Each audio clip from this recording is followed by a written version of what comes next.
To protest against mercenaries conducting illegal logging, a group of college students traveled by boat deep into the jungle. As soon as they reached the shore, everyone stripped off their clothes, changed into uniforms, and the leader handed each person a mask. They snuck into the worksite, tied themselves to the trees, put on their masks, and began filming each other with their phones. This way, the mercenaries couldn't identify their faces, and the recordings would protect everyone involved. If the loggers wanted to cut the trees, they'd have to kill the protesters first. Once everything was in place, the group began chanting slogans. The workers didn't know how to handle the situation and had no choice but to call in the mercenaries. Justine, nervous and still not securely tied, was yanked down by one of the mercenaries. Her filming phone was also shot out of her hands. Luckily, her companions had captured the entire incident on their own devices. Justine later accused the mercenaries of attempting to kill her. Her father worked at the United Nations, and Justine thought to herself, "I didn't even say anything.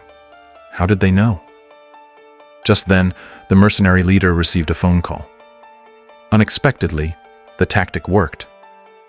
Under public pressure, the mercenaries temporarily halted their logging operations, and the group was sent back home. On the plane, they began celebrating. Their actions had made the front page of the news, with the UN sharing their images and the footage going viral. The world was shocked. The Forestry Management Committee immediately filed a complaint with the Peruvian authorities, seeking to stop the illegal exploitation of the Amazon. The once endangered jungle was now protected, and the group was thrilled. Their social media accounts were destined to go viral. Everyone was overjoyed, except for Justine, who was lost in thought. She realized she had been kept in the dark. She had joined the group believing it was a simple protest.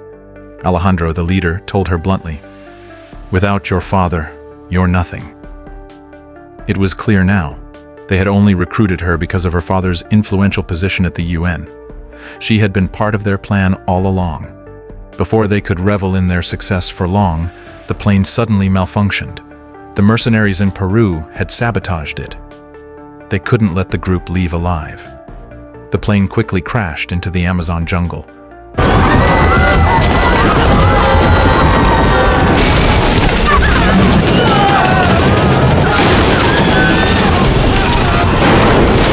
Some died on impact, others were injured or disoriented. As they tried to figure out a way to survive, the group heard a strange, rhythmic sound of footsteps approaching. A woman moved forward, hoping to ask for help. It turned out to be members of an indigenous tribe. Mistaking the students for loggers because of their uniforms, the tribe immediately darted them with tranquilizers. When they woke up, they were bound and captured by the tribe, their phones destroyed. Soon after, a woman appeared. Judging by her attire, she seemed to be the tribal leader. She examined them closely, muttering something incomprehensible, and had them taken away. The tribe cleared a pig pen for them, driving out the pigs to make room. The group was thrown inside, except for Jonah, who was left outside. Jonah, still under the effects of the tranquilizers, was offered a bowl of water by the tribespeople. After drinking, he was laid out on a large stone slab. Several members of the tribe pinned him down as the leader approached. Under the horrified gaze of everyone, the leader extracted Jonah's eyeball. The group froze in shock, utterly terrified. They watched as she placed the eyeball into her mouth and began chewing voraciously. Moments later, she removed the second one and consumed it just as eagerly. After savoring her gruesome meal, the leader signaled her followers, who immediately dismembered Jonah's body.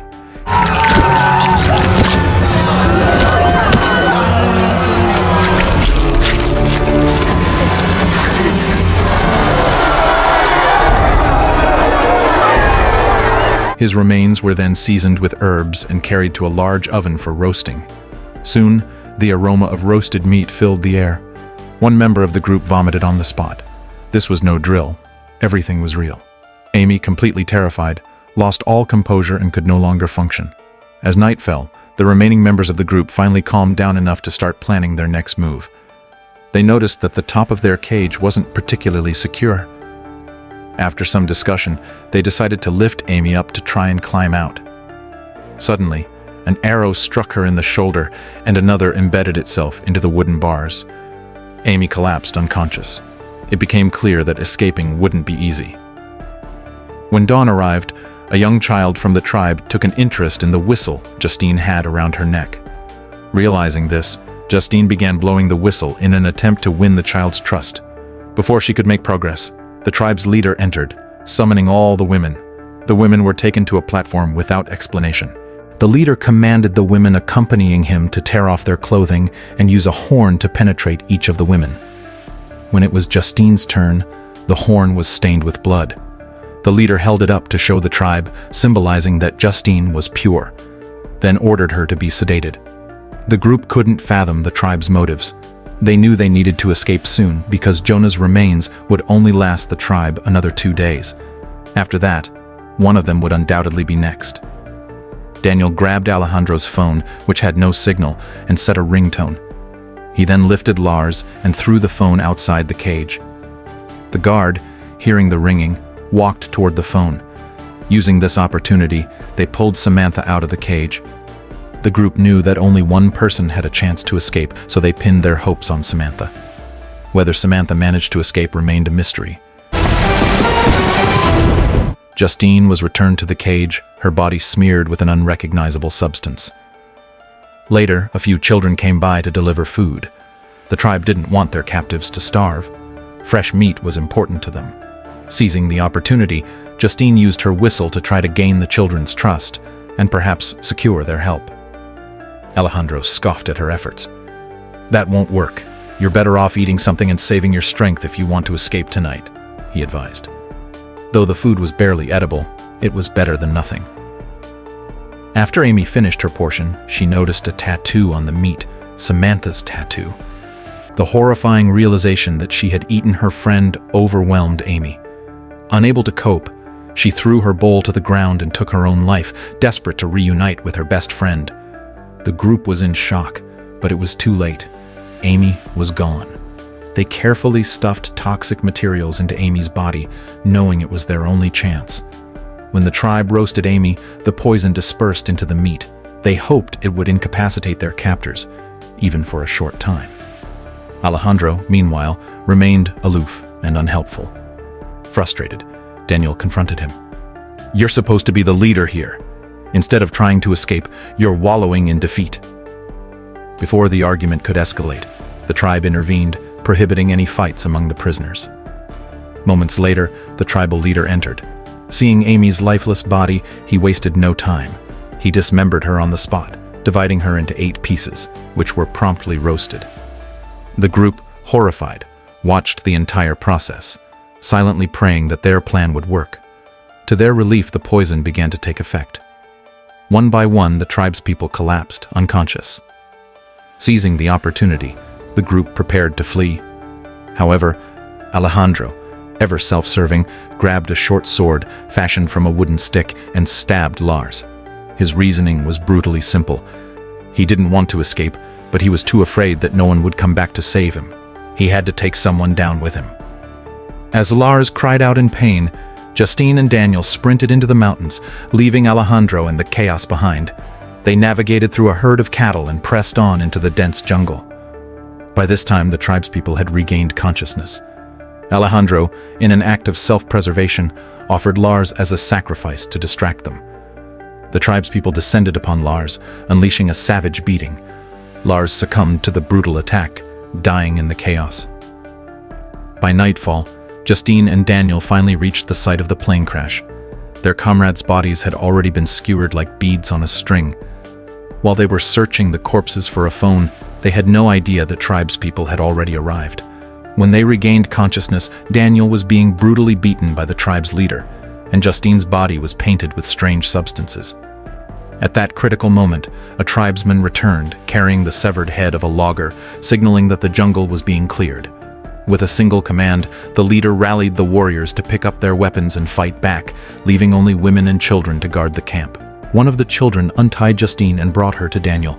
By then, Daniel was barely alive, covered in wounds and completely incapacitated. Justine took a phone from Daniel's belongings. Daniel, in agony, begged her to end his suffering, but she couldn't bring herself to do it. The child, understanding Daniel's plea, knocked him unconscious and then killed him with a horn weapon. Alejandro witnessed this. and pleaded with Justine to help him escape. But after all Alejandro had done, Justine turned her back on him and began to run. Her escape drew the attention of the tribe, who immediately began chasing her.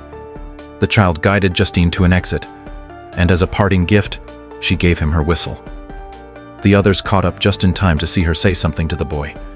Justine fled to a riverbank, but as her pursuers closed in, she suddenly faced a black panther sitting across from her.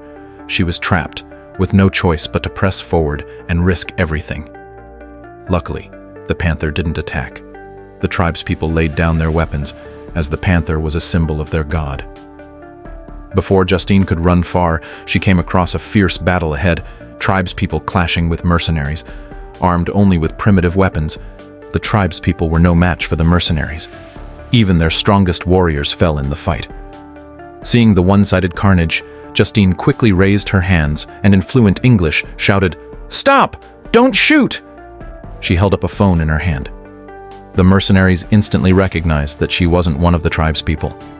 Justine demanded they cease fire, threatening to upload video evidence of their massacre online if they didn't stop. The mercenaries confiscated her phone, handed her over to the logistics team, and for the time being spared the tribespeople. And so, Justine was finally rescued. The logistics team asked if there were any other survivors. Thinking of Alejandro's treachery, Justine firmly replied, "No, I'm the only one here." With that, Justine boarded a plane and left the jungle behind. Alejandro watched from the ground as the plane flew overhead. No matter how much he shouted, it was in vain. In the end, Justine was the sole survivor.